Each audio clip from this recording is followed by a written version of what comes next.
dove sono nati, perché qua è la loro casa, qua abito io, ogni mattina mi alzo, guardo qua e li saluto e abitiamo assieme in un certo senso. A livello spirituale loro sono vivi, ma abitiamo qua assieme, diciamo che me li sento vicini, tanto ormai questa è la mia casa, quando morirò mi tireranno fuori di qua, quindi questo è, non mi resta altro che fare, renderli vivi in questo modo. Siamo stati tutti vittime, tutti almeno in parte, quelli che non lo sapevano come me, che non sapevano che questo posto era così pericoloso e loro l'hanno pubblicizzato al massimo, questo che mi fa impazzire, che loro l'hanno pubblicizzato, come pubblicizzato un posto a mandare a gente là se non è messo in sicurezza, e hanno pagato il prezzo ai miei figli, l'hanno pagato con la vita, ora è chiuso, ma troppo tardi, i miei figli nessuno me li dà più.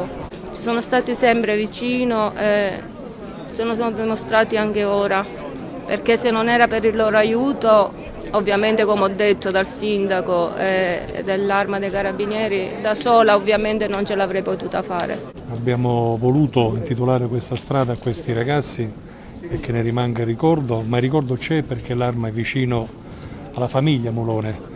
Lo è sempre stato e continuerà ad esserlo, non solo l'Arma ma tutte le istituzioni che hanno voluto in tempi così veloci mettere su questa targa. Per questo ringrazio il sindaco, il signor prefetto per questa iniziativa che fa contenti tutti noi, non solo la famiglia ma la famiglia dei Carabinieri. È un momento di grande commozione che, come si sente dalla mia voce, non è ancora finito. Come ho detto alla mamma e al papà, questa vicinanza delle istituzioni, dell'Arma dei Carabinieri soprattutto, ma di tutte le istituzioni, l'amministrazione comunale, e oggi sono stati presenti qui tutte le forze dell'ordine, le forze di polizia.